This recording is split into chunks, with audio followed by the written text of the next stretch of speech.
Today on the 10-12 podcast, the Big 12 softball regular season wraps this weekend. We've got your full preview with myself, Lea, and Eric. Plus, Oklahoma State softball head coach Kenny Gajewski joins the show to talk about the final Big 12 Bedlam, and Texas Tech seniors Abbie Orrick and Riley Love join us to talk about their careers and their final weekend in Lubbock. You ready? Showtime. On May 3rd, summer starts with The Fall Guy. Let's do it later. Let's drink a spicy margarita. Make some bad decisions. Yes!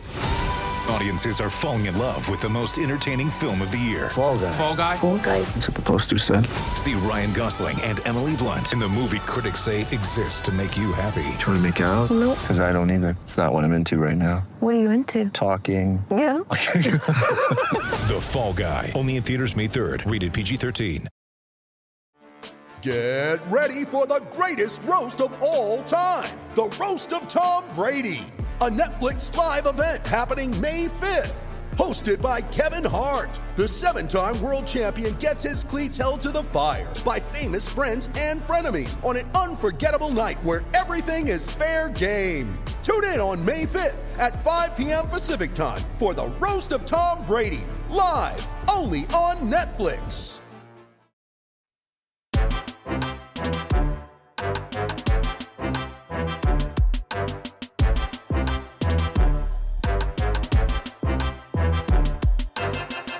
Welcome to the 10-12, the podcast that covers all 14 teams in the Big 12 Conference, plus Arizona, Arizona State, Colorado, and Utah. We are the flagship show of the 10-12 Network. Find every show on the network at 1012network.com. And of course, we are partners with Sports Social, Europe's biggest sports podcast network. I'm your host, Phillip. Thank you for joining us today. It's been a bit of a hiatus, but we are back. The Dream Team, the Big 12, 10-12 softball coverage Dream Team is here for the last weekend of the regular season. It's the last weekend of the regular season in which Texas and Oklahoma will be part of the Big 12. Joining me, as they do so often this year, she is the trash talk queen of the 10-12 network. She is Lea Nelson.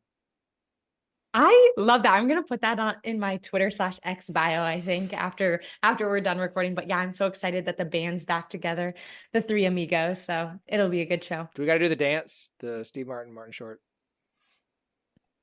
Chevy Chase dance? The three, Lea.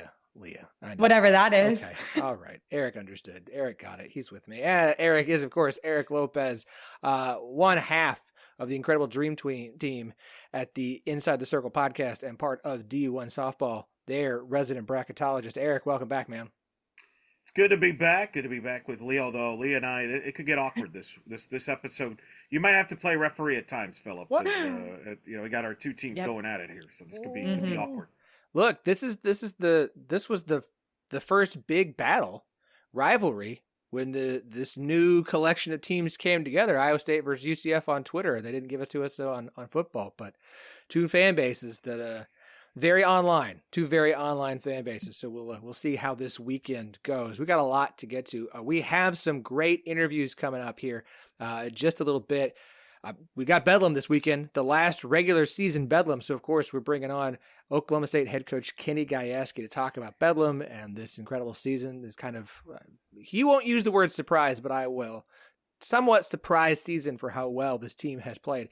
And then we did something similar last year, and I really liked it. But because it is for many teams senior weekend, I wanted to bring on two seniors from the same team. So from Texas Tech, Abbie Orrick and Riley Love going to join us to talk about their time in Lubbock this season, the emotions that they're feeling heading into the final weekend of the regular season, and a lot more. So two great interviews coming up. But before we get to that, we have to chat about the last weekend of the regular season. I want to say an apology. You will be talked about Houston, Iowa State, BYU, in reference to things we are going to talk about. But our focus today is the teams who are vying to make the postseason, the NCAA tournament, vying to host, vying to improve their chance to hear their name called on Selection Sunday. That is where our focus is today. So why don't we start off with, I'm going to let you guys just get your animosity and angst and viciousness out early. Let's just rip this Band-Aid off, right?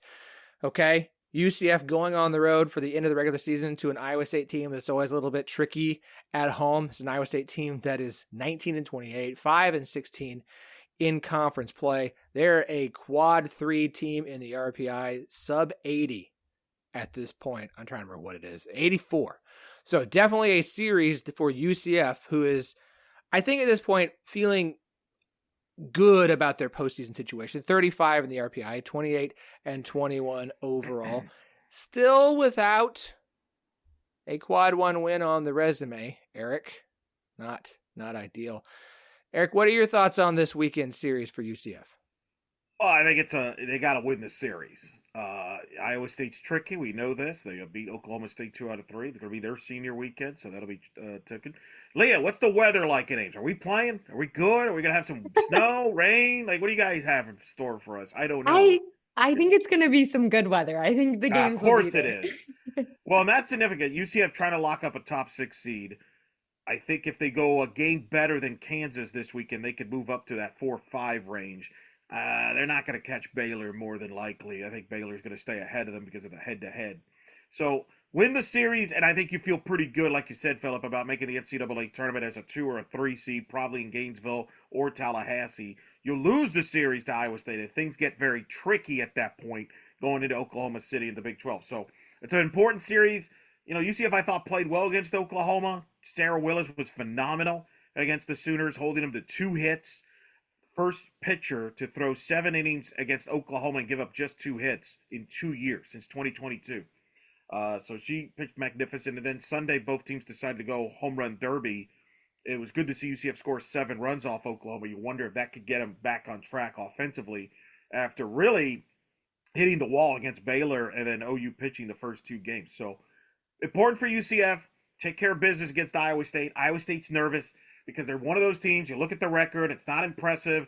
And the committee looks at it, it's like, they're not that great, but yet they always seem to play well in conference games. It's kind of, I'm sure it frustrates Pinkerton about it, but tough place to play. So we'll see. UCF's got to take care of business. Yeah, I couldn't agree more. I mean, UCF really needs to win on the outside looking in, but obviously Iowa State plays well toward the end of the season, which again, like you said, frustrates Coach Pink. That's probably why he doesn't have any hair, if I'm being honest, because they always start playing well way too late, which hurts teams who are really trying to vie for that postseason run. And again, postseason is a crazy time this week. This week is really important for a lot of teams because anything can happen in conference tournaments. And so UCF definitely has to be on their A game this weekend. To answer your weather question, sunny, high of 71 on Friday in Ames. High of 64, 70% chance of rain on Saturday. Whoa! High of 71, mostly sunny on Sunday. So we'll have to see what happens on Saturday. Might we be seeing a Sunday doubleheader? Oh. Yeah. Tough, man. Something to keep an eye on. I could deal with another doubleheader, but again, I think UCF win the series. You're pretty much solidly in the field. Probably is the 5th best Big 12 team selected, if I had to guess. Lose, and things get interesting. Simple as that. Mm-hmm. Iowa State really, I think, just playing it out. It seems like, and Phillip, you could disagree with me if I'm off on this, Iowa State probably going to be in that 8-9 opening round Big 12 tournament game, the way it's looking like. Yeah, I feel pretty confident in saying that. I mean, look, they're 3 games behind BYU. And they lose the tiebreaker to BYU. Because BYU swept. So, I mean, that would require, for Iowa State to move up past 9th, would require them to sweep UCF and BYU. Like, they can't. So, Iowa State's locked in at 9 at best at this point. Right. The question is, do they play BYU or a Texas Tech? Yes, which is the big opportunities there. Big weekend for Texas Tech, and then of course BYU. We can talk about them. In fact, we can just move on to BYU because BYU, they're out of it at this point. 27-22 overall, 8-16 in conference play, but the RPI at this point is less than ideal. Last time I checked, it's at 60. It's not where you want to be from an RPI standpoint. So they're kind of out of the postseason running. They're going to be in Lawrence for 3-game series against a Kansas team that you cannot lose a game. As simple as that. If you are Kansas, you are walking a very fine line, both yourself, Eric, and you can speak more on this, and Softball America Brady Verdon, who's been on the show, he puts out a bracketology as well. Both of you guys have Kansas among your last 4 teams in. This late season slide has not been great. They're 42nd in the RPI right now, 45th in KPI, so there's not really a metric that's doing them any favors. That win over Texas A&M, the sweep over Baylor from earlier in the season is huge. They have just not been, they haven't been as good as late. They just haven't, and they've had opportunities. I mean, this weekend against Oklahoma State, they had the lead in 2 games in that series. Both those games on Friday. Sorry, I had to think about which game I went to. I was there for game 1 on Friday, doubleheader. Let me tell you, taking kids to late evening games, not in the hot sun, not the best. But they had leads against Oklahoma State in both of those games on Friday, and couldn't pull away a win in either one. They've lost what now? 7 in a row, including the game to Kansas City. That's the one. Yeah, that's the one that's put them in this position, because that was a bad scheduling game. Playing them at Kansas City, a quad 4 game. No, they were at home. They were in Lawrence. That was at home. Oh, that makes it even worse. Yes, it makes it worse. To lose that game, a quad 4 game, 4-1, probably cost them 4 or 5 spots in the RPI, honestly. And they have to win this series. This is the biggest home series for Kansas softball probably in over a decade. I mean, Casey Hamilton, they've worked so hard. They put themselves in this position. Now, the good news is, if you sweep BYU, you pretty much are going to be the 4th seed in the Big 12 tournament. You'll probably play Baylor. You got a chance to win get a quality game against Baylor. If you beat Baylor, get to the semis, I think you're in. But you mentioned it. BYU is a team that was in the mix until last weekend when they got swept by Baylor. BYU could swing the bats really well. Mm-hmm. Can Kansas get over the hump at home? If you drop this series to BYU, you're in trouble now, because you're probably going to be dropped to 5, 6 seed. The nightmare scenario for Kansas is you lose the BYU series, you drop to 6, and you play Oklahoma State in Oklahoma City again in the Big 12 tournament, and you get bounced there. You might be out completely, because that is just a rough finish. So, a lot of pressure for those Kansas Jayhawks to come up with at least a series win against BYU at a minimum, if not sweep. And that's a dangerous series, because BYU's going to play loose, and they could swing the bat. And, Kansas, they're going to have to hit BYU pitching. But there's no doubt that Kansas right now is on that fine line. One of the things, 96 non-conference schedule strength doesn't help. 2 quad 4 losses doesn't help. They have a quad 3 tie. They have some metrics that are good. They have 8 top 50 wins right now. But, it's pressure time for the Jayhawks this weekend. Yeah, like I said, they've lost 7 in a row. They've lost 9 of their last 11. It's not been a good stretch after a really strong start. I would be, of all the teams in the Big 12, Kansas, if they were to miss out, I think I would be the most disappointed in. As excited I was about them, about everything they brought back, all the seniors they have this season, like so much is riding on making it this year that if they were to miss out this year, I would that would be really sad and upsetting and very disappointing. So huge weekend for them against BYU. It's not an easy series to end on, where you have a situation where you just can't afford a loss, period. Forget losing the series. I don't think Kansas can afford a loss against BYU, and adding another quad 3 loss to the resume after they've already lost that game against Kansas City. Losing that game at home against Kansas City in that midweek was... I am not pro dropping games to benefit your RPI. I don't like it. 2 wrongs don't make it right. The RPI being bad does not mean that you should then also drop games to benefit yourself in the RPI. But if there is a game they should have canceled for RPI purposes, that one would have been it, because it wasn't going to help you much even if you got the win. So, Lea, any thoughts on this series between Kansas and BYU this weekend? Yeah, I just have to say I feel for those Kansas girls. I've been in that situation my sophomore year when we were right on the bubble, and every game toward the end really counted. The pressure you feel, the anxiety, just all the nerves. You want to make postseason, you want to make regionals so bad, and every game counts. So I feel for those girls. I'm rooting for them. I think we've all been rooting for them since, beginning of the season. So it should be a good weekend. Well, and it's interesting because it's senior weekend. So you have the emotions of that, right, Lea? Yep. You have senior weekend, and yet the pressure of, hey, we got to win a series here to ride the ship here. Otherwise, this big goal that we've had since January, fall could go out the wayside here.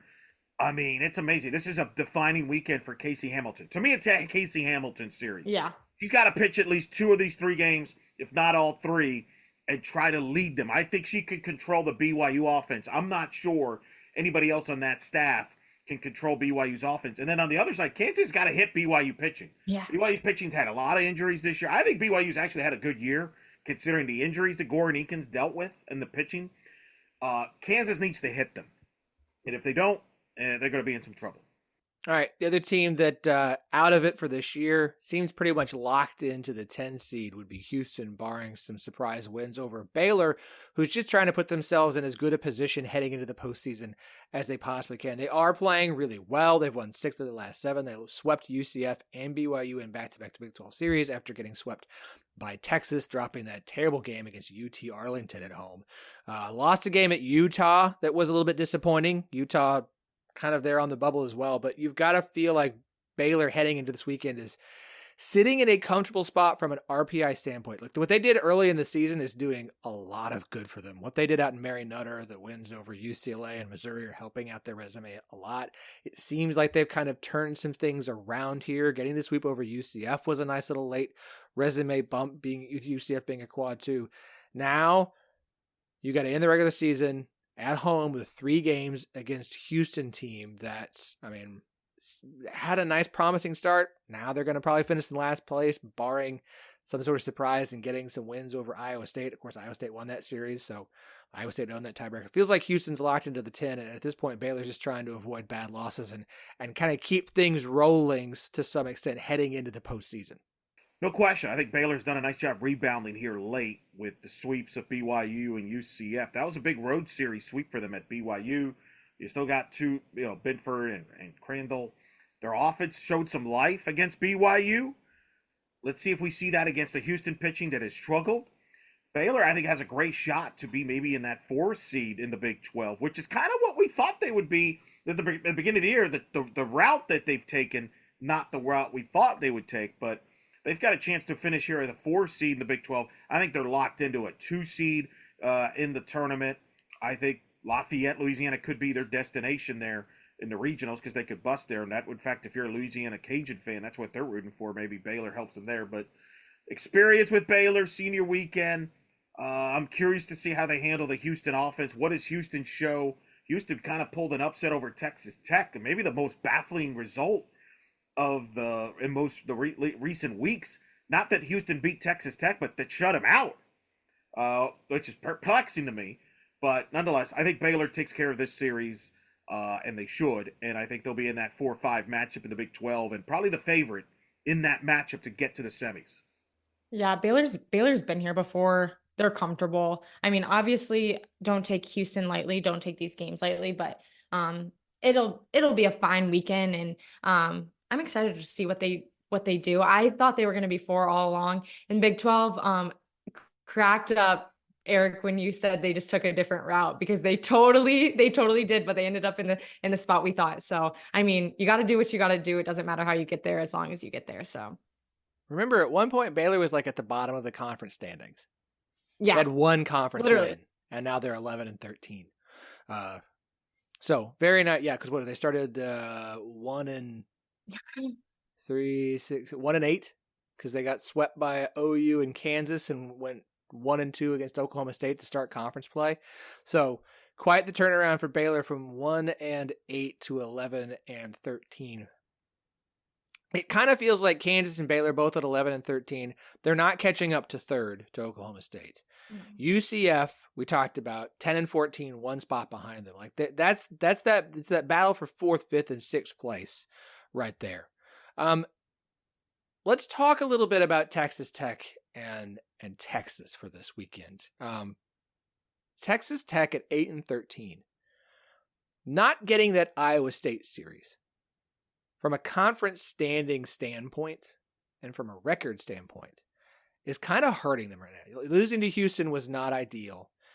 But you're sitting 2 games back from UCF, Baylor, and Kansas. Sure would have been nice if they could have had that 3-game series against Iowa State. Not that Iowa State couldn't have won that series, but if you're Texas Tech, you feel like you could have gotten at least 2 of 3 in Ames from Iowa State and be sitting here in a much better spot to even be continuing to get all the way up to the 4 seed. Instead, it kind of feels like with them having to end the season against Texas, they're locked into one of those day 1 games, probably the 7-10 game against Houston on Wednesday in Oklahoma City next weekend.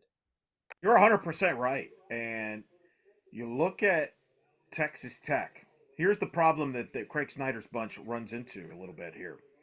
You got to play Texas. Now, if you win a game against Texas, that's huge for the resume, right? It's like at that point, that almost kind of pretty much gets you off that last 4 in, or you feel really good about where you're at.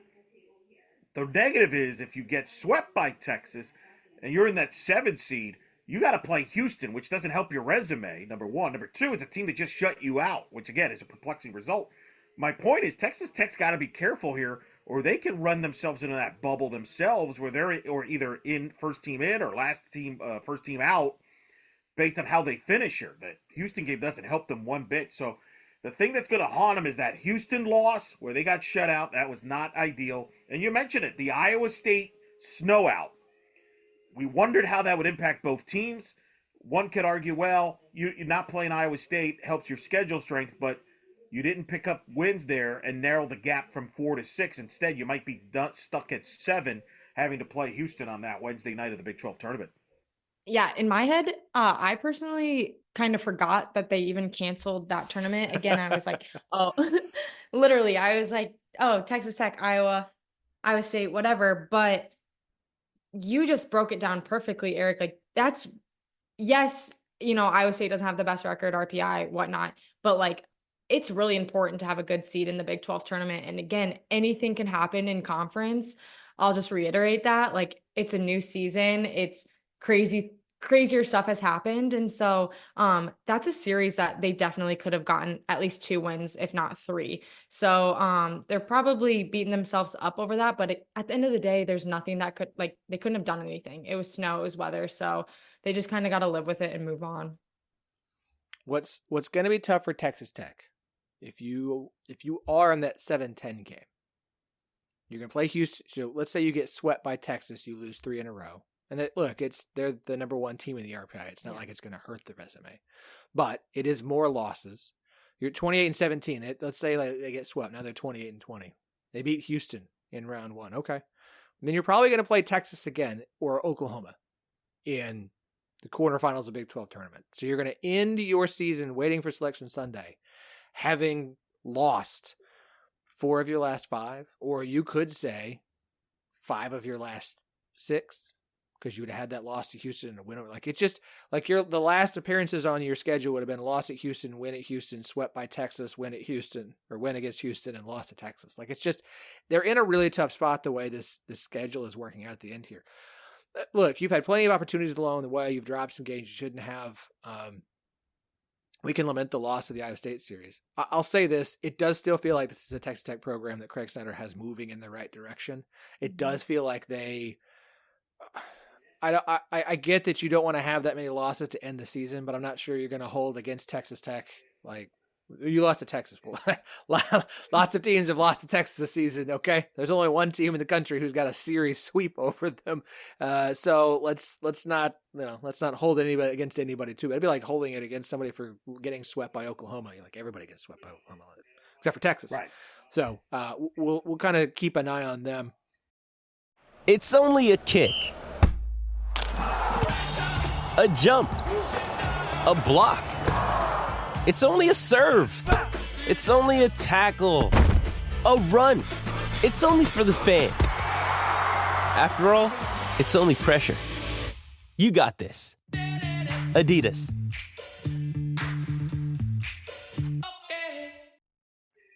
Obviously for Texas, the Big 12 regular season, it's wild to think about the fact that Texas won this series against Oklahoma, but still sits is ahead of them by a spot in the RPI, but is still a game behind them in the standings in Big 12 play. And so they don't control, like they've got to go out and and sweep Texas Tech, but then they need Oklahoma State to at least steal a game from Oklahoma and Norman for Texas to be able to have that tiebreaker come into play and claim the 1 seed and win the regular season and avoid Oklahoma State most likely in the semifinals. That's a big one. In the only team that won a series against them this season in the semifinals of potentially of the Big 12 tournament. Well said.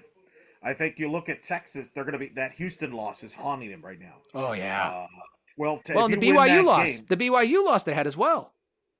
Texas didn't lose to BYU. You mean Oklahoma lost to BYU. Oklahoma, that's right. Sorry, forgive me. Yeah. Who was the other team Texas lost to? Oklahoma State. They lost 2 out of 3 to Oklahoma State. That's right. Houston, 2 to Oklahoma State, and 1 to Oklahoma. That's right. They won Oklahoma. OU lost to BYU. Okay. But the Houston one lost because they scored 10 runs. They led 8-4 and just left that game away. They'd be in great shape, tied with them at first place. Instead, you're right. They need Oklahoma State to get a game. They got to sweep Texas Tech. That's not a guarantee. Texas Tech can hit the ball in Lubbock. Again, if Texas Tech were to win a game there, I think that could really push Texas Tech into a really good spot to make the tournament.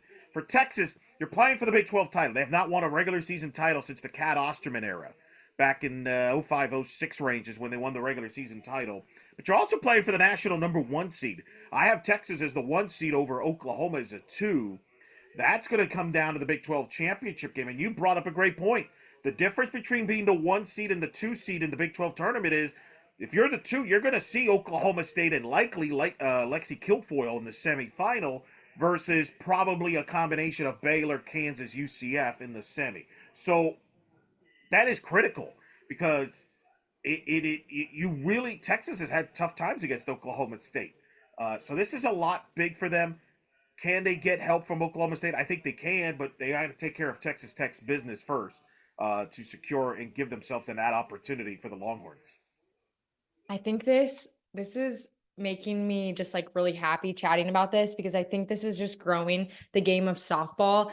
At the beginning of the season, I did not think anyone would ever be a number 1 seed besides Oklahoma. So it's just really exciting to even be having this conversation that there's so many different programs and the fact that, Texas could win and then be the number 1 national seed. It's just really, it makes me happy. I think it's making people go a little crazy. But it's going to be a really good postseason for sure. You obviously have read my timelines. People have gone crazy after my bracketology stuff.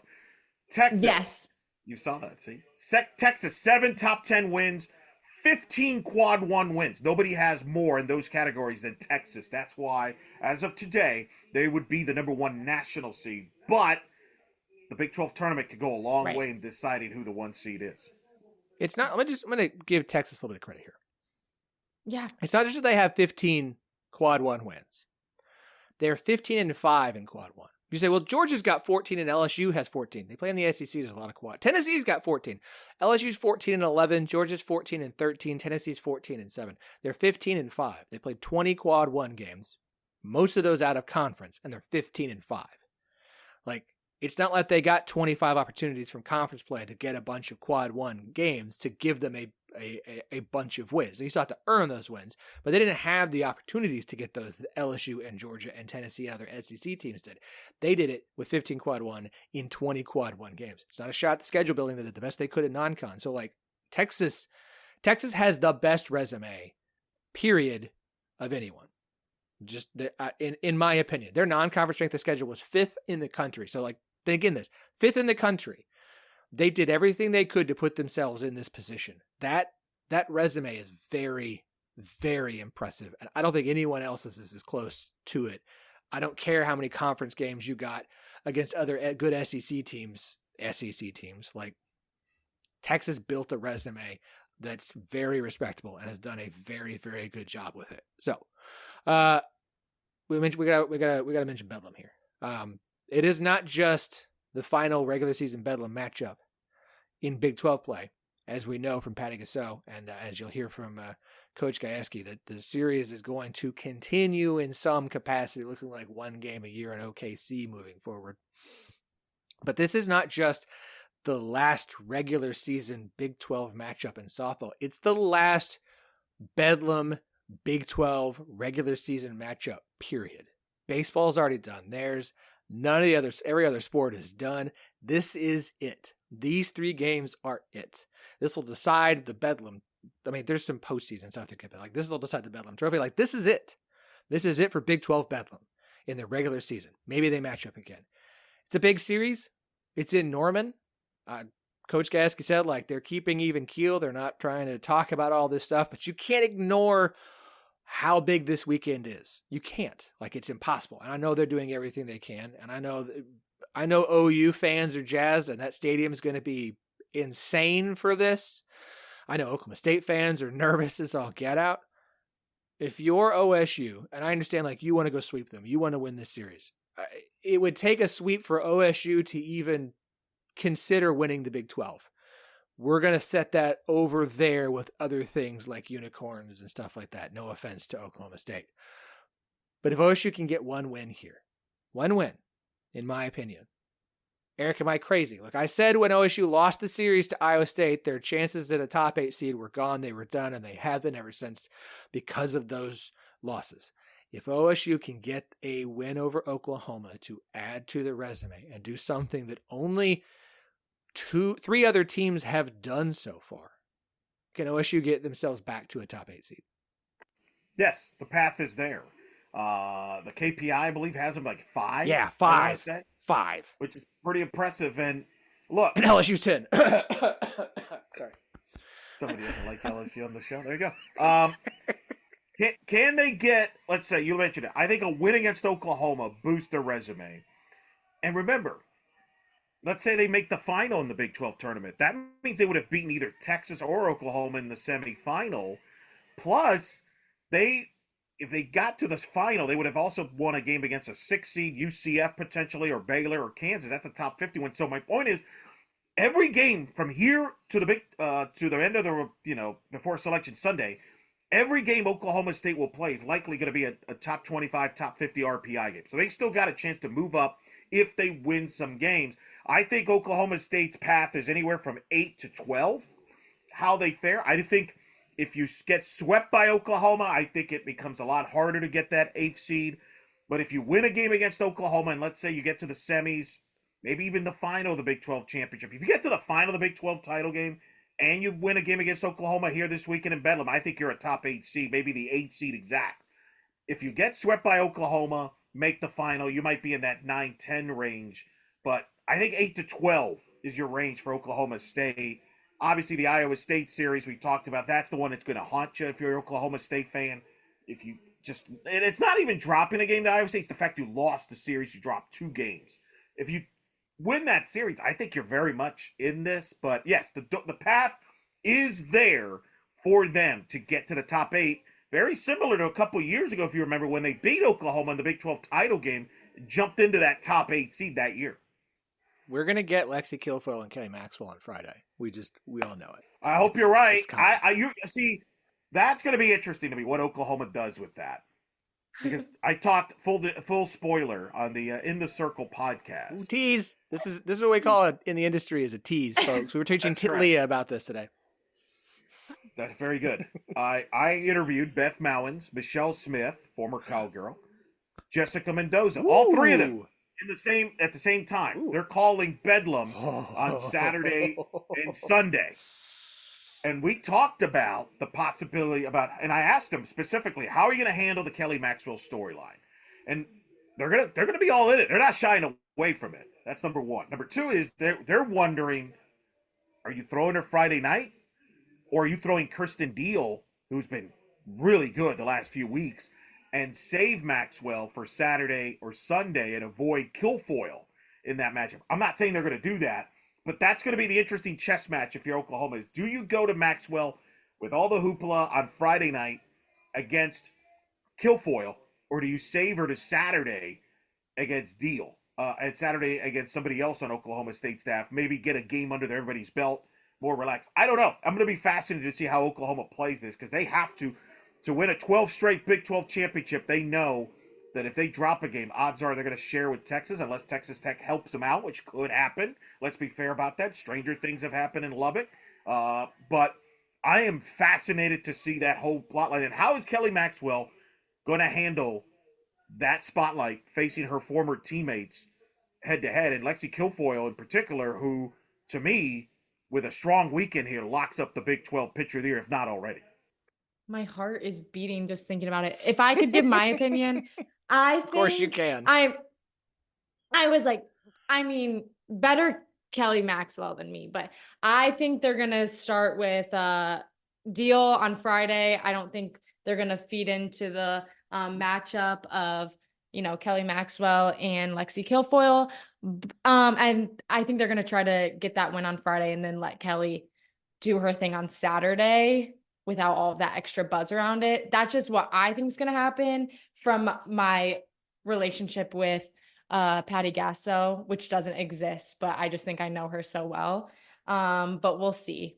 I'm so glad that I wish I could be there to watch that rundown, and I wish I could be a fly on the wall in both locker rooms. Well, you're going to have to watch instead with television, which is not a bad alternative. And Friday night's interesting because that's an FS1 game. Yeah. Which I don't know what to expect from Who's that. on the call for this game? Does anyone know? I don't know. Nobody, I'm hoping somebody knows by the time this airs. We probably will know, but I don't know. I'm really intrigued by that. So random to get right into this, and then ESPN will take care of it Saturday and Sunday. Is there any, let me ask you both this. Do you think there's any chance Kenny Gajewski, you just spoke to Kenny Gajewski. I know the answer to this, but I got to ask out loud. Is there any chance you think Kilfoyle doesn't start Friday and they save her for, Friday, Sunday for her, right? She no matter she what? will go Friday, Sunday so they can have her for 2 days. I agree. We know what the weekend rotation is. It is Lexi on Friday, Ivy on Saturday as long as she can go. And if you have to bring out Aycock, you will. If Ivy didn't have, like them last Saturday, Ivy didn't. She came off banged up last Saturday, and there's been no news or question that I've seen about Ivy Rosenberry. So the hope is and expectation is she'll be ready to go on Saturday, and then you bring Lexi on Sunday. I think you stick to what's worked, you stick to what you know. I wonder if they save Kelly for Saturday, or if they save her for Sunday and say we're going to have this matchup at some point, but let's do it on Sunday if we already feel like we've got the series locked up, and then it takes some pressure off of Kelly to just go in there on Sunday. And we've already hit against Lexi, so we know what we're getting, and that gives us an advantage to have Kelly out there on a Sunday. So Kelly will pitch one day this weekend. We just don't know which, and it's going to be really interesting. Man, if it's Friday night, if Patty just goes, I would love that. Screw this. Let's just give the people what they want. Or do you give ESPN what it wants on Saturday? Which wouldn't be, I don't know. So we got FS1 Friday, She would never. ESPN Saturday, and ESPN2 on Sunday. So plenty of opportunities for this one. Well, here's the thing, too, and it was interesting because I just saw Oklahoma in person. Maxwell came in relief in the Sunday game against UCF because Nicole May struggled against UCF. She got hit. They brought in Maxwell, and then Deal closed the game. They had to bring in all 3 pitchers on Sunday to close down UCF. So I think all hands are on deck in this game, too. Like, I don't know if, you're going to necessarily see from an Oklahoma standpoint, if Maxwell is not clicking early, they might go to Deal early. I think Kirsten Deal is the wild card for this series and for the rest of the postseason for Oklahoma. She's 2 straight weeks in a row now, Big 12 Pitcher of the Week. She pitched magnificent against UCF. She could be the wild card in this series and decides this series for on either side. It's going to be an interesting series this weekend. I mean, just beyond just the drama of it being the final one, it's Bedlam. It's always exciting. It's always interesting. There's so much on the line here for both teams.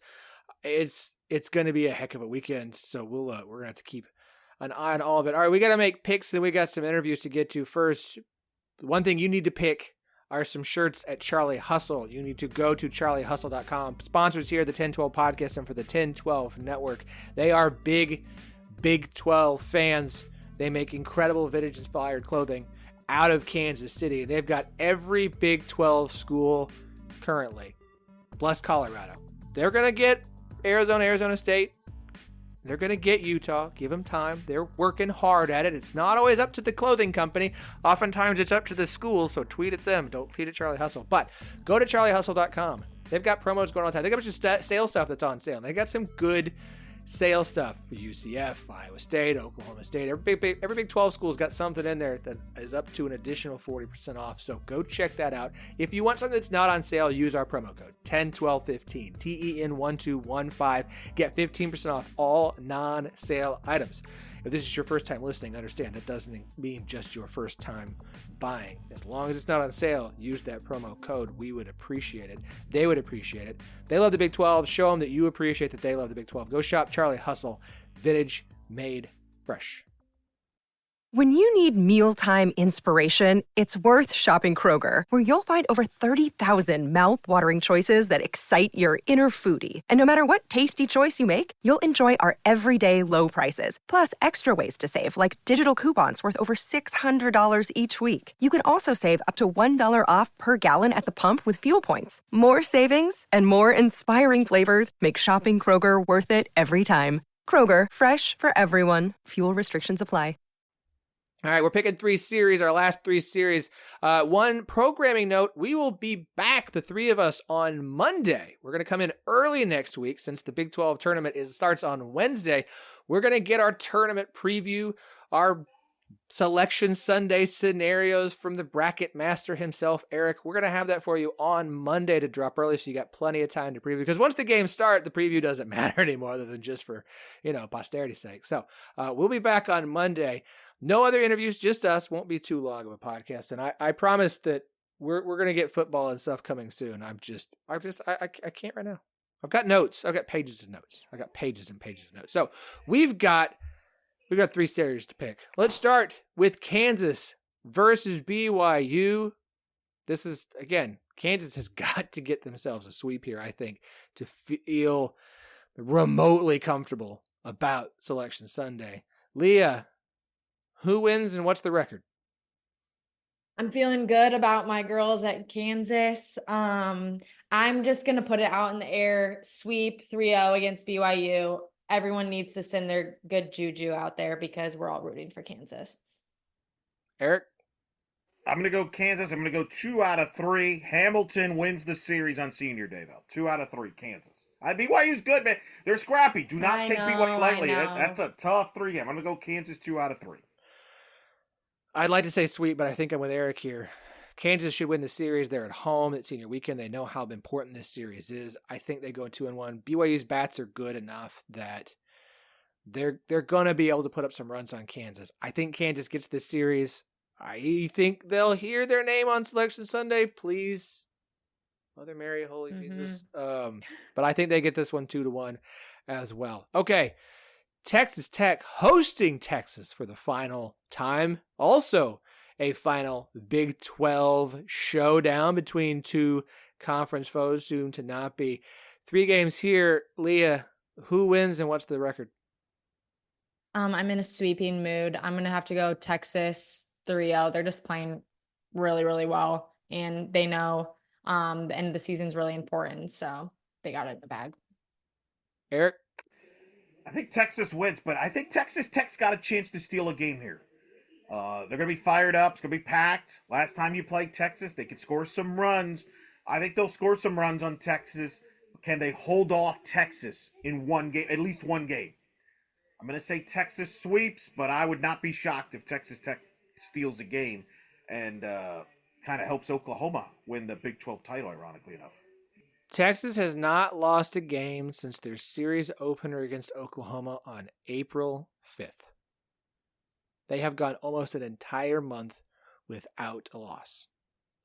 During that stretch, their closest win, let's see, they had a 4-2 at Kansas, a 6-4 against Texas State.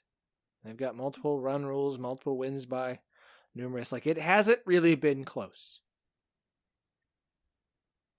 I want to pick Texas Tech to get a win here because they're at home in Lubbock and it's senior weekend and there's this great senior class and we've got Riley Love and Abbie Orrick here coming up in an interview in just a minute. I think Texas sweeps. I do.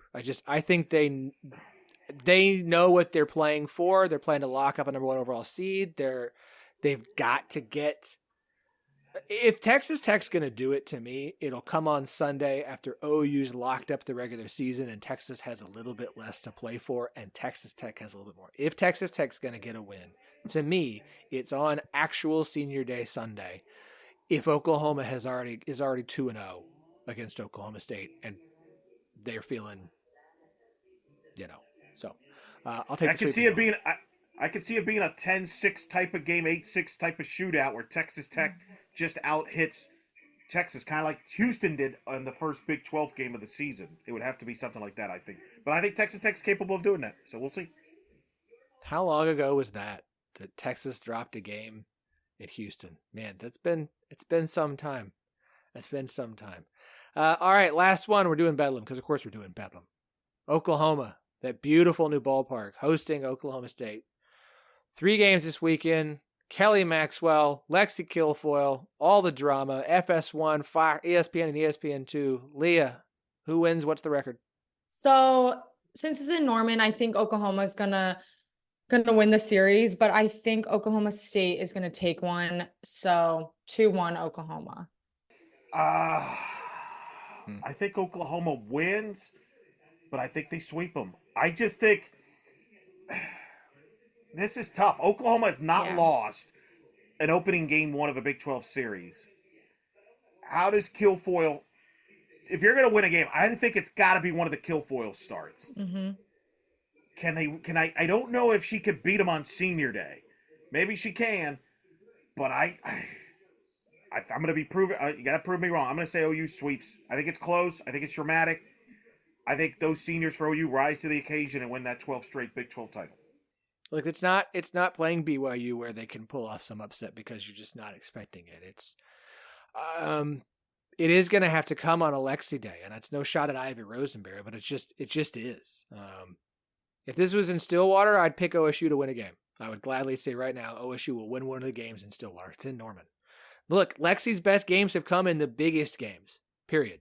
She hasn't been as on point later in this season. She's much better she's been great on Fridays, less so on Sundays. If OSU is going to pull off a win here, I really think it's going to have to be game 1. I really do. Mm-hmm. I no shot at Ivy. I don't think it's going to be on Saturday with Ivy and Kyra Aycock or Katie Kutz or whatever combo you want to put there. Lexi's not as good on Sundays, and once OU has seen her, it's going to be that much harder to pull it off. Again, she got 2 wins over Texas. Like she did it twice against Texas. She can rise to the occasion. My brain says OU sweeps at home because they call it whatever it is, but they take this series seriously. My brain says OU sweeps. My heart says OSU finds a way and gets a win that they need. It doesn't matter. It has no effect on any outcome of anything. OU wins 2-1. OSU finds a way to steal one. I'm putting it out in the ether because I want it to happen. Right? I want it to happen. It's not a crazy pick. I mean, it's possible. Lexi can beat them. Oak State can hit. It's not crazy. I don't think it's a terrible pick. We'll see if that plays out. Should be dramatic. By the way, this has become one of the most watched regular season games now every year. Bedlam. And I think it's that much of a struggle just to be able to get one game on the schedule.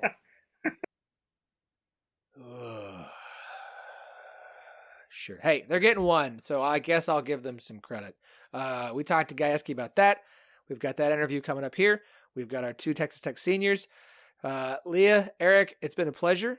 We will be back on Monday. I'd give you all the social plugs. Go listen to In the Circle. Go find Lea on social. All her family is all TikTok famous because of her.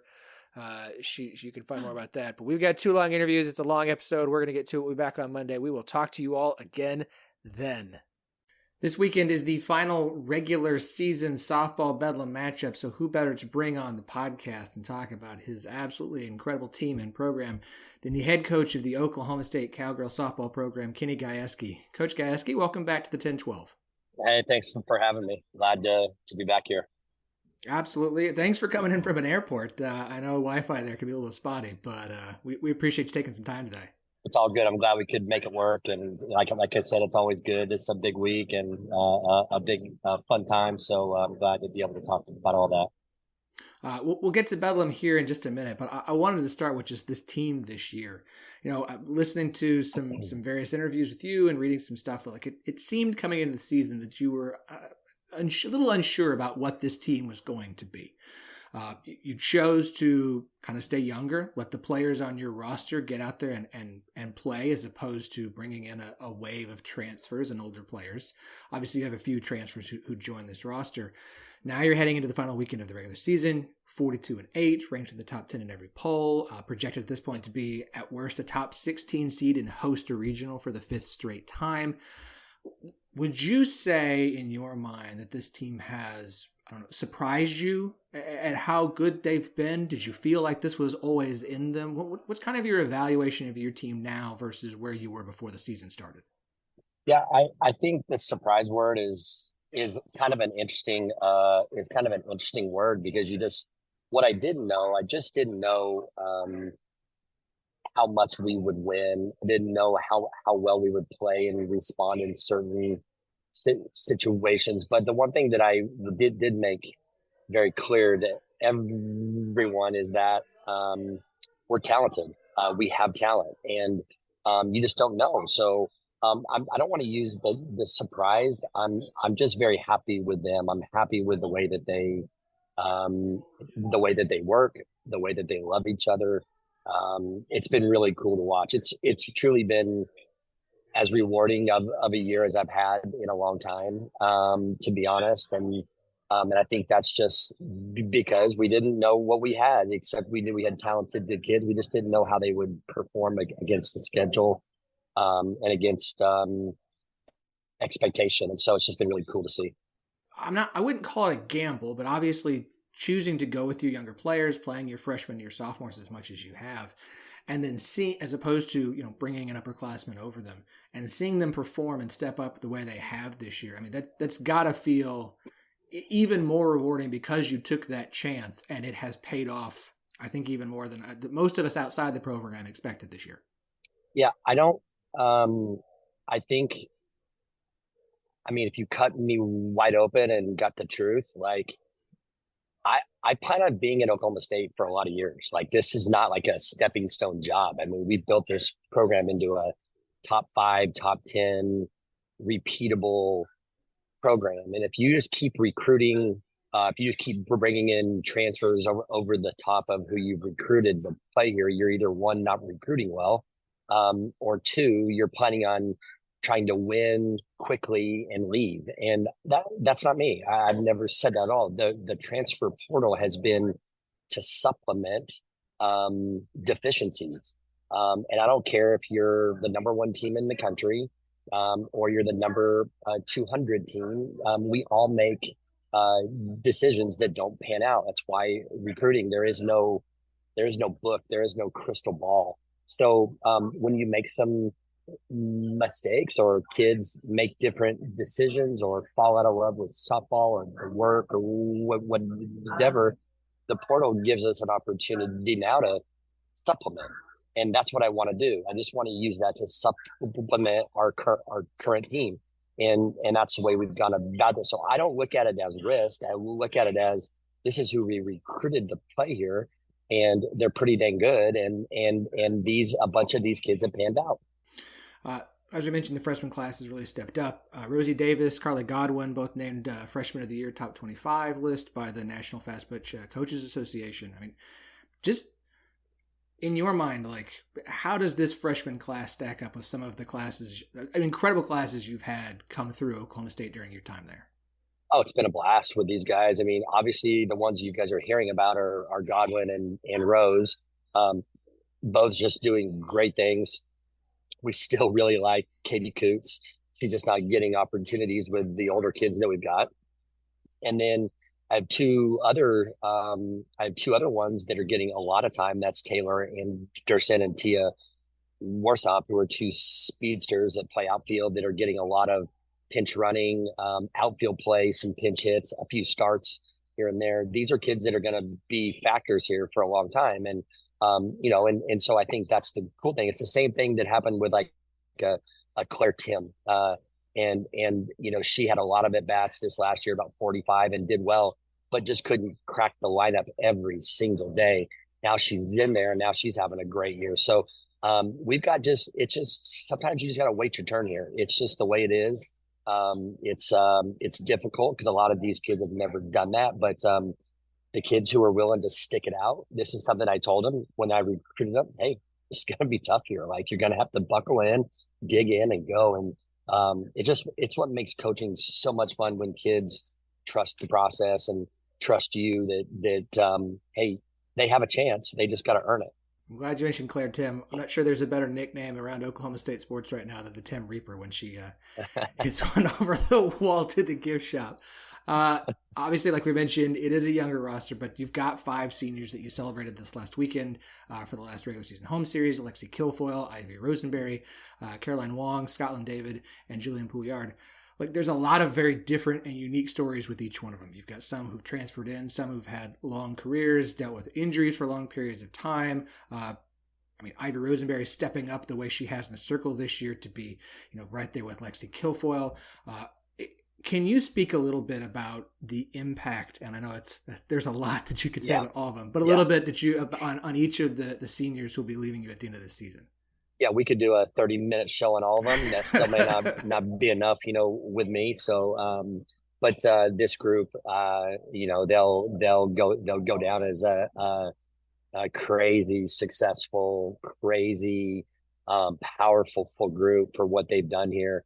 And not only what they've done in their careers, but what they've done this year to mold a group of new people together and hold it together and make a shell around them. It's so hard. I mean, the bubble that they put around these young kids has been crazy to protect them. And now they're letting them, it's like the mama bear that's letting her cubs out now to go explore. And they've done that. They've protected them. And they've just meant so much to me in this program. And it's just, we're going to miss them a lot. We say this every dang year. We miss these kids that go away a lot, but it's time for them to go away. I mean, to be honest, it's time. It's time for them now to set sail on their what's next. And once we get this year done, but they've earned that right to do what's next and be successful, because that's what they've done here. And that's all I've ever asked them to do, is just put us in a great spot. Give us your all every day. And that's what this group has done. I want to say congrats, because obviously Cowgirl softball has set a regular season attendance record this year with more than 22,000 fans coming and watching games. That tops last year's record, which was the previous record, by I think 2,500 people on the year, which is incredible, and sets kind of aligns with what we're seeing across softball. Amanda Scarborough put out a tweet asking for SIDs to tell her about different records, and you're seeing attendance records set single games, weekend series, regular season across the country. Obviously, it is proof that college softball, women's sports overall, but college softball has continued to grow in popularity as it's getting more attention. But I mean, for your program, how big is it to continue to see the fans come out in the size that they are and support your girls and what you're doing there in Stillwater? Yeah, it's amazing. We could we could double that number very easily if we had more opportunity for people to get in. And that's not a shot. It's just the truth. I mean, we keep adding stuff and we keep filling it, and we still have a list that's a mile long. I know that our competitors right down the road have the same problem, and they just built a 4,500 seat stadium, and they could keep selling it out and adding seats. So this sport is, man, the trajectory that we're on is crazy. It's exponential. And I think what I'm very proud of is that the people that are in charge of this sport are doing everything that they can to grow it right, to give opportunity. And I'm just honored to be a part of it. I'm honored that I get to lead this program that so many people are excited about and proud of. I think that's all I could ever ask, is that we could put a product on the field each day that people are just leave there, can't wait to show up and then leave and just feel very proud of what they've just seen. You talked about the people kind of in charge of the sport. It's a nice segue to me asking you about the RPI. Obviously, we continue to have conversations about the impact of the RPI, and it's how much the committee uses it when determining who gets to host, who's a top 8 seed, who makes the tournament. Meanwhile, we have other rankings like the KPI and now the Diamond Sports ranking that come out. We're seeing lots of different metrics that are showing, a decent variety from the RPI. What are your thoughts on the impact of the RPI? I know it's something that is important to you and you pay attention to in building out a schedule. But what are your thoughts on the impact of the RPI and whether or not we should be looking at other resources and other rankings and metrics when making decisions? Yeah, I don't think that the rankings should be any part of this. I don't. It's too much human nature. There's too many emotional factors in that. There's too many friendships in that. I vote in one of the top polls, and I take a lot of pride in that. I spend a lot of time every Sunday night or Monday to create a top 25. It's not easy. I look at who they played. I look at what the scores were. I paid attention to a lot of stuff. So, but I still don't think rankings should be in there because I'm not sure everybody takes that type of time. I'm good with the RPI. I don't understand it. We've used it for a long time. I'm good with the new KPI. I know that they're using that as well. I think that that's the two that they're using the very most. And I think it's good to have more than one number that they're using. The thing that frustrates me about RPI is, I go play what I think is a really good schedule, but I'm getting docked for who my opponents are playing. And I don't understand that. It's not fair to me. I feel like I'm getting no credit for going to the University of Florida and playing them on a road game that we set up off of our schedule. I feel like I'm getting no credit because maybe their opponents that they played in their non-conference is not very good. Well, they don't need those opponents to be great because they get them in the SEC. And so now I'm getting docked on stuff like that when I play SEC teams because they don't always play the best schedules outside of their conference. So there's just some weird stuff. I don't understand all of it. And it's frustrating, and it is what it is, but I'm still going to go play. If I can go play Tim, I'm going to go play him every time I can. I'm going to try to play any SEC school I can. I'm going to try to play the top teams, no matter who they play, no matter what their theories are. That's what I'm going to do. So it's just a weird thing. I think there's some smart people that are making decisions, and we'll be okay with what they decide. We're 5 in the KPI, and I think we're 11 or 12 in the RPI. It's weird. I don't understand how there could be that much of a discrepancy, but I'm not smart enough to figure it out. If you put that much research in your top 25, you and I need to start swapping notes on Sunday nights when I'm prepping for the podcast. We'll get your thoughts. I'll share mine. Okay, this weekend. Huge weekend. It is Bedlam. It is the final Bedlam Big 12 regular season matchup. In fact, this is the final regular season Big 12 Bedlam for any sport is this weekend series. So it is big in a lot of ways, not just for your team and for this sport for this season. As an Oklahoma State fan, I am one who is sad to see Bedlam kind of go away. Now, obviously, we can talk about the series continuing here in a minute and Patty Gassot's comments. But I know you want to take every weekend as it's just another weekend, and I understand that. But how is your team feeling? How are you feeling about this weekend and understanding kind of the weight of what it is? We're not talking about it like you just explained, to be very honest. And I know people probably don't want to hear that, but I can't put it. Doesn't in the end of things, it's not really part of our main goal. Our main goal is to get to the Final 8. That's the main goal. So is it important? Yeah. Is it going to feel incredible when we walk into that place? Yeah. Are we going to probably be emotional to start? Yeah. But once the first couple pitches are thrown, it'll settle down. I think in time, I'll be able to reflect back and go, wow, that was cool. I'm glad we were a part of that and all this kind of stuff. But there's just too many other variables that go into these kids and their minds that are being fooled every day on social media and all this other stuff. My goal is just to keep them normal. We're in dead week. Our kids are focused on school. Finals are the following week, and then the Big 12 tournament. I mean, there's so much, at hand. I don't even know that they have enough time to really embrace the magnitude of these games. But in the same sense, I don't want them to. I want them to just be where their feet are, just enjoy each other, play their best.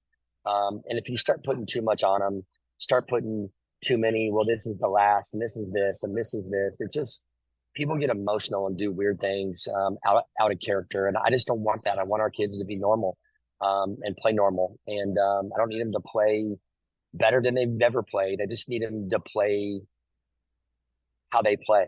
And if we do that, we'll be in a great spot. And so that's kind of the message the whole week. We had a good practice yesterday. I actually wasn't there. I was recruiting.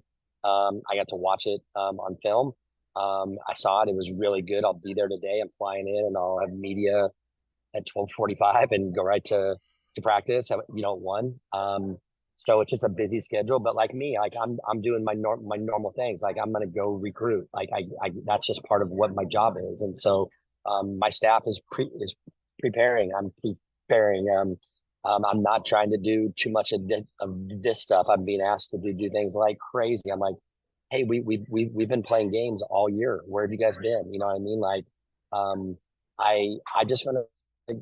It's just a normal week. It's just another conference week. We got a chance to, create some havoc at the top. We're obviously third, and we can win a couple games. It makes things really interesting, fast. Let's just go win the first game. That's the focus. Let's go win Friday night, and if we did do that, then we'll try to win the next game, and that's the bottom line. That's the way we're taking this week. I mean, you have been pretty vocal about Bedlam continuing, and on today's Wednesday, on Tuesday, Coach Gajewski mentioned that Bedlam will continue next year at USA Softball Hall of Fame Stadium. Can you share any more about what Bedlam is going to look like moving forward? I was kind of interested that Coach Gasso made those comments. Her and I have not talked. Our sport administrators have. I've been very open about wanting to do something. So I think what she said is fair. We've been trying to do this for a long time to secure this rivalry that we play, whether it's one time, whether it's 3 times. We're up to do whichever. Right now, it looks like one game. We're going to do it at Hall of Fame. I think we have a couple of dates that we both agreed upon that could work. I think we're down to 1 date now because I've already got another date set. So hopefully that pans out, and we'll figure it out. But I'm excited and hopeful. Two of the best teams in the country. They're obviously the best team in the country, and I think we're in that next group of teams, and I think it makes a lot of sense. I think we could do a lot of cool things with one game in OKC. I think we could just pull off some amazing things. And so I'm hopeful that we continue down this path. But that's really all I know. The talks just started a few weeks back. I told my administrator, look, if they're not interested, then let's just quit wasting our time. And we just need to focus on us as well. So I'm not going to wait around forever. But like I said, I haven't had any conversations with Patty at all. I know that our administrators have talked, and where it's at. It's exciting. All right. Well, I look forward to seeing hopefully that date on the schedule for next year. I know Oklahoma State fans all are. Look, I know you got to get on a plane here and head back to Stillwater pretty quick, but I have to at least ask this. Obviously, your son Gage was born in February. Congratulations, new dad. How's fatherhood treating you? It's amazing. I've got 2 older kids. I've got a son who's 18 and playing in a super regional baseball game here tonight. We've got his name's Preston, and my daughter Logan, she's 13 and just growing up, and we just added Gage, and our Gage Gray. Gray is man, it's been a blessing to us. It's my wife Rachel's first child, so it's just been incredible to watch her be just an incredible mom. And I'll tell you, I think I'm a little bit better dad at 52, a little more patient, kind of been around the block a little bit. There's so many new things out for kids now than 13 years ago when my daughter was last born. And it's pretty cool to see all the new stuff out there, but it's really cool. It's really cool to see the way our team just loves him. My two kids, they just adore him. It's really cool to watch my young daughter fall in love with this little guy, and so we're just having a blast. I'm not gonna lie, I'm tired. It's that part of it's real, and I'm not really doing a whole lot. I mean, Rachel's doing all the hard work, but I'm still tired. It's just interrupted sleep and all that. Even though I'm not getting up to do a whole lot, it's still kind of a crazy deal. So that part's real, but I wouldn't change anything. Good chance we'll probably do it again. And I just told her, I said, you need to hurry it up. We need to get going. So I'm not getting any younger over here, but I appreciate you asking. We're having a blast, and Gray's, he's been a blessing to all of us.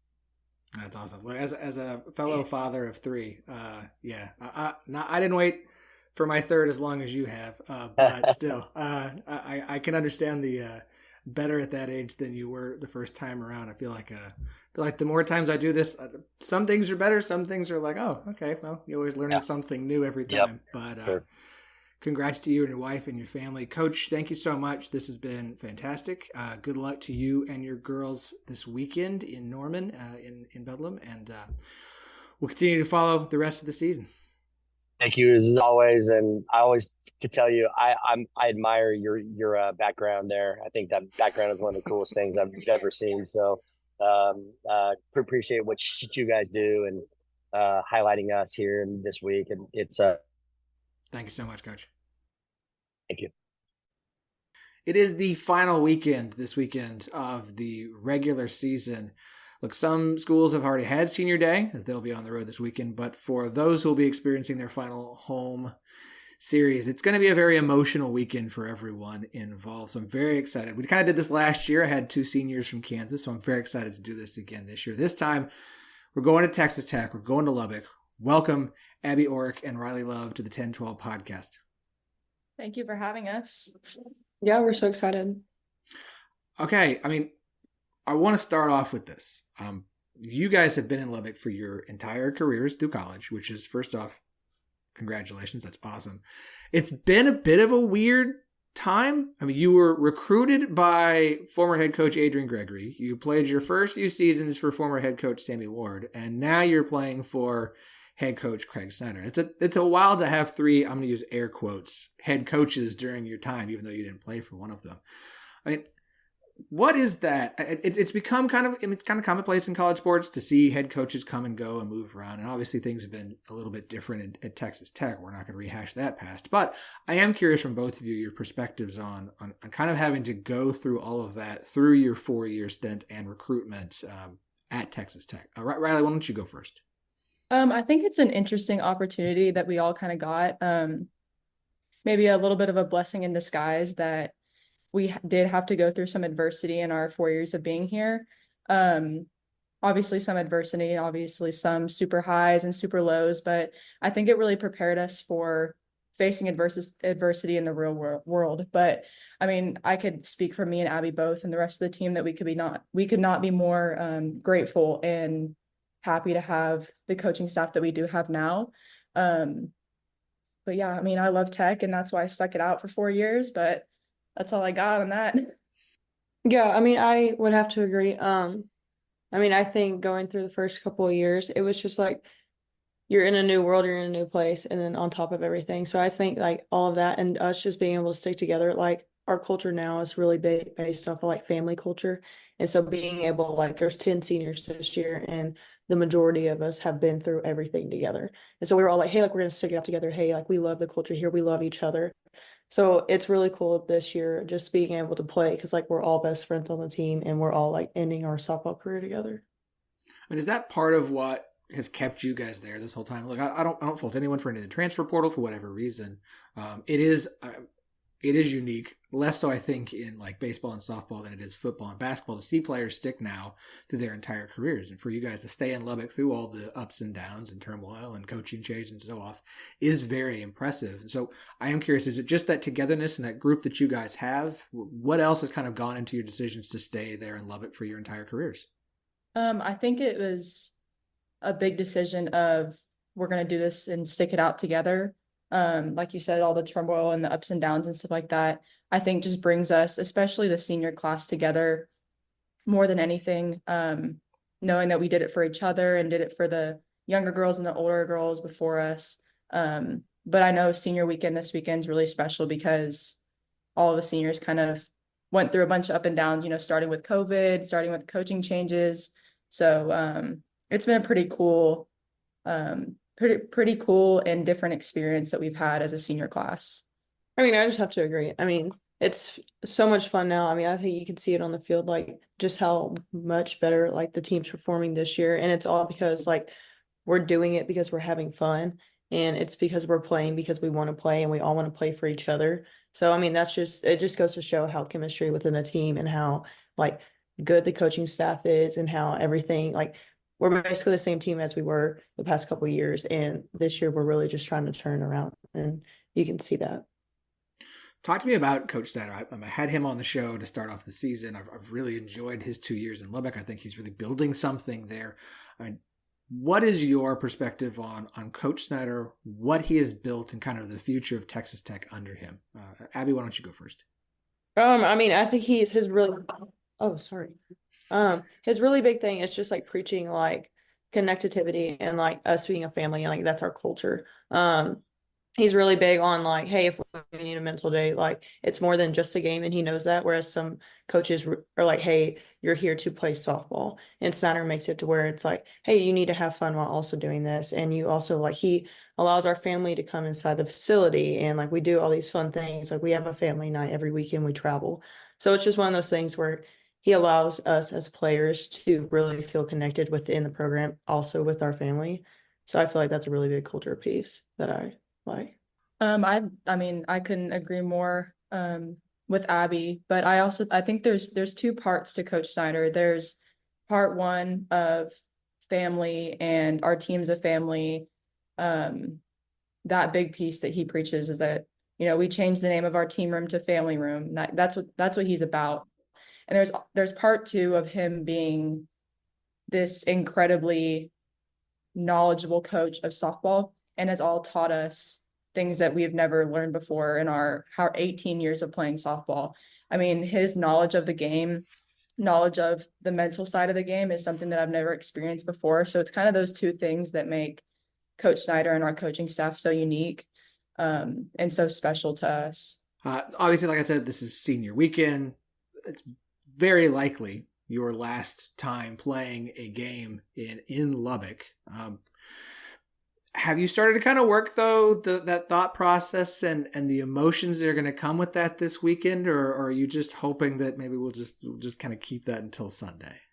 I mean, for me personally, I think I'm just going to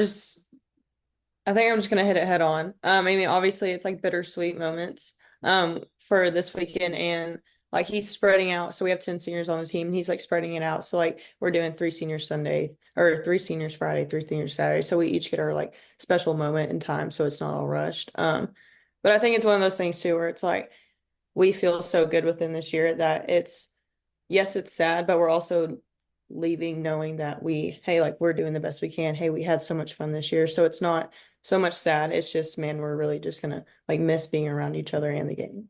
Yeah, I agree. I think we're pretty content with the softball, like the sport specific side of things coming to an end.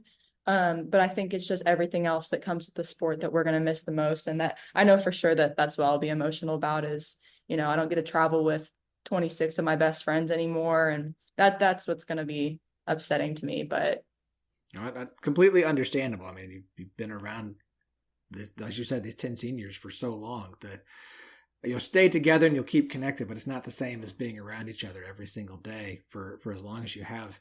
I am curious, everybody always has personal goals and goals that you set out for yourselves each year.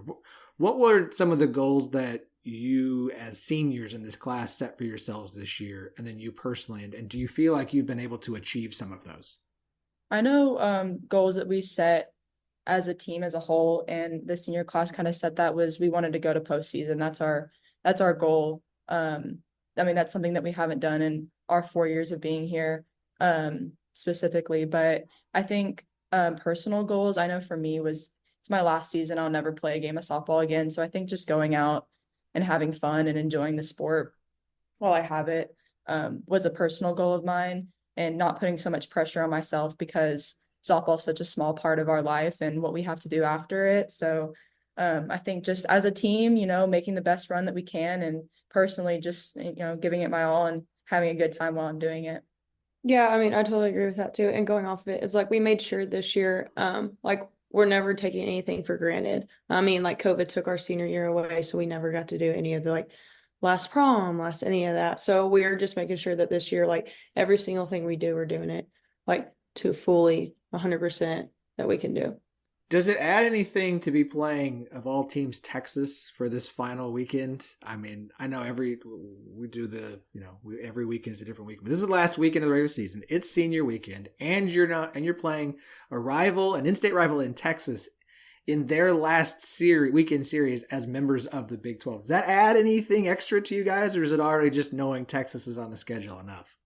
I think playing Texas for us is it's exciting just because of how well they're doing. But I think for us, it's just another softball game that we get to play, or another softball series. So we're just kind of going out there, playing our game, not really focusing on who we're playing against. But it definitely is cool that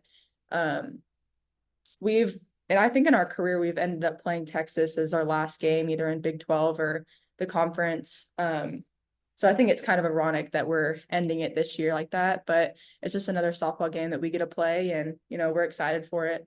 Yeah, and like going off of that, Snyder's last thing that he told us this weekend was just like y'all did everything that you've done to go to postseason. So it's like he literally was just like, go play, like go have fun. And I think that's one thing that we're really going to carry over to this weekend. It's just not to make it bigger than it's supposed to be, and we're just going to focus on all the seniors and just to make this weekend like memorable for us. Yeah, I think it's wise to say this is a weekend about us, the seniors and the team, and the end of the regular season more than it is about the opponent. And I think that's a great way to take it. I'm curious, both of you, looking back at your time in Lubbock, looking as the end is coming, what do you feel like was the impression that you have personally left on this program as you end your time there, and the thing that you want to kind of leave behind for the program as it continues on without you? I think I was thinking about this. I got this question the other day, but I reflected on it. And I think it's really cool to see the game grow, because we're in a pretty cool time here where women's sports is becoming a big thing. Things with the WNBA and softball, and softball World Series are getting more views than MLB World Series. Like, it's really cool the time that we're in. And I think that in Lubbock, such a small, close-knit community, it's really cool to see the turnout of fans and little girls coming to our games. So I think that's the impression that I specifically want to leave, is on those little girls that want to play softball in Lubbock, and watching the crowd grow and watching the stands grow in our 4 years here has been incredible. And I think that, all the credit goes to Coach Snyder and the program that he's building, but I think that's just the impression I want to leave on little girls in Lubbock is, it's pretty cool to see. Yeah, I agree with that too. I'm from a really small town. So it's like all my littles back home, they're all like, oh my gosh, Abbie's so cool. Or like, Abbie is just so famous. I'm like, yeah, okay, guys. But I just love doing it for everybody else. And also like me, and like, even like the girls that are on the team that came in as a freshman, they're just like, oh wow, like you're so old. And I'm like, no, like this will be you. Like, don't take anything for granted. And so I've really tried to like just instill that like do it because you want to do it because you want to have fun. Like it's really not. Softball is softball, but you need to do it because you want to do it. And like you mess up, okay, like you're gonna mess up all the time. So it's like one of those things too, where it's like we try to just show each other even daily that it's okay to mess up and it's okay to just be yourself. I love seeing the growth in softball across the country. I think it was Amanda Scarborough put out a tweet asking all the SIDs to share whatever records are broken, and just seeing the programs who are setting attendance records, single game records, series records, season record. It's proof that outside of just the Women's College World Series, that the sport is growing, the popularity is growing, more and more fans are paying attention. And look, that's great. I think it's great. I think softball is fantastic. That's why we put so much time on this podcast into it, because it's fun, it's exciting, and you get to have so much personality, and the games are always riveting. And I love seeing a sport that is as fun as it is get kind of the recognition that it has deserved for quite some time. I'm curious, both of you, are both of you going to continue to find some way to stay in softball afterwards, or is this really it for you moving forward? Is this the end of softball when the season's over? I mean, I can't imagine me just, never picking up a glove again. But I mean, I'm sure in some form of, I don't know, slow pitch maybe, or I'm not sure. I don't think anything like competitive, but I don't know, maybe some recreational softball here and there would be in my future, but nothing for sure yet. I know my plans after I'm done is to open up like a multi-sport facility, kind of like back where I'm from, just to help out the little kids like where I'm from and everything, just because we don't have any facility like for any sport. So that's kind of the plan right now, just softball, baseball, sports in general. So that's awesome. I mean, it seems based on some of your comments that you really have a passion and a heart for like the younger kids and helping them develop their passion for the sport and for sports in general, and especially those back home, which I think is awesome. Yeah, I mean, I do think my calling is like for little kids and just like teaching them like what I know and everything like that, and just making them love the game like I know I do. So I love it. That's awesome. That's fantastic. What are you girls going to miss the most after the season done about your time in Lubbock and about softball, or the team in general, or coach night, or whatever it is, any of it and all of it? Like, what do you feel like is going to be the thing you're going to wake up that first day when everything's done and go, oh man, I missed this? I think just competing. I've always been a competitor since I was little. I love to compete. I love winning. And I think, waking up when I don't have a softball game the next day is going to be a little bit rough for a bit, but also just, going in the locker room and seeing, like I said before, like 26 of my best friends and getting to go out and compete with them is going to be hard, but, I'll find the joy in other things and other interesting hobbies that I pick up that I'll have to pick up. Yeah, I mean, I totally agree. I mean, I think it's more so all my people are 10 minutes away.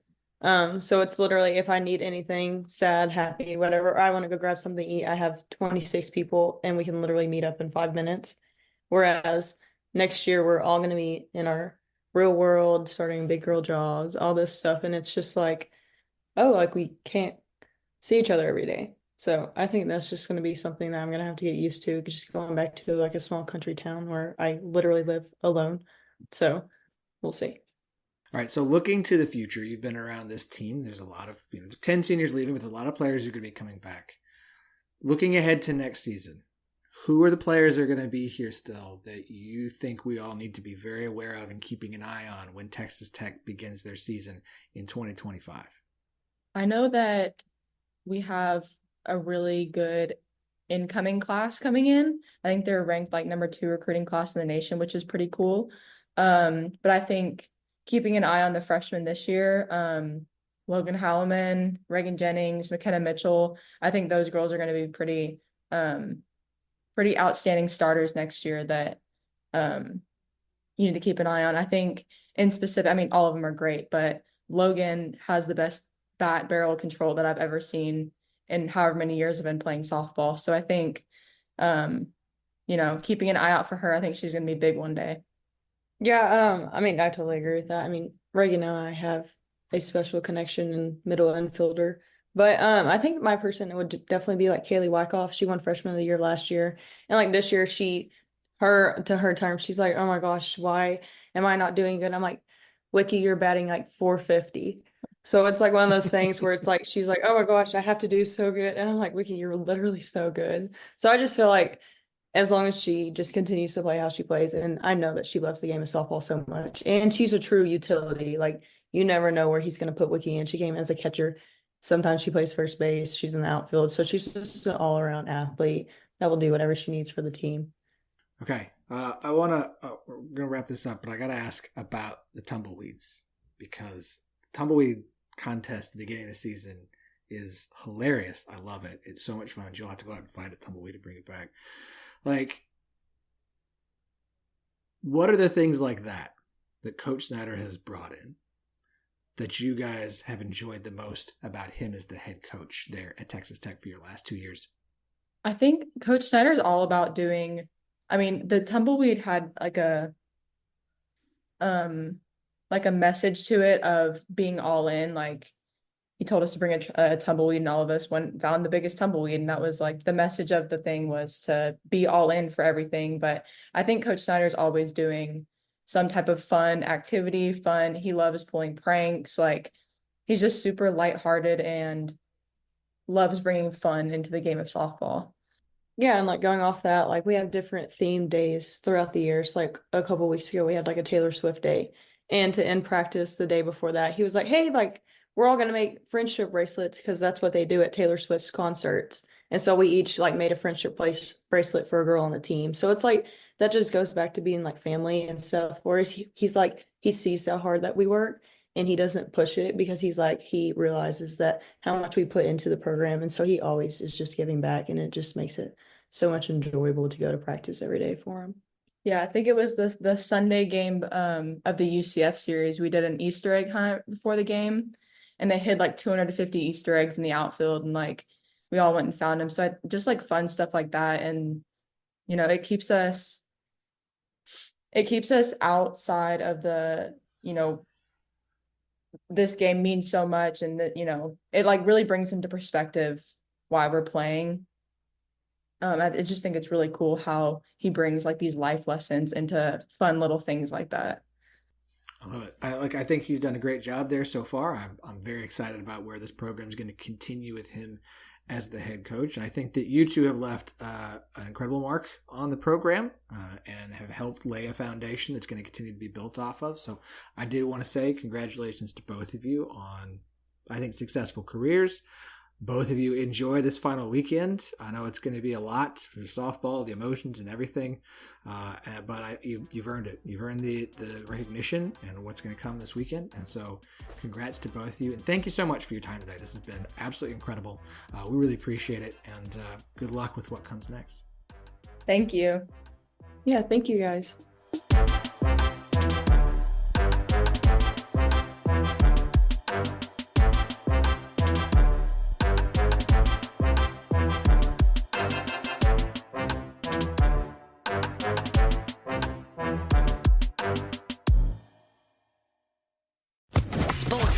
Podcast Network.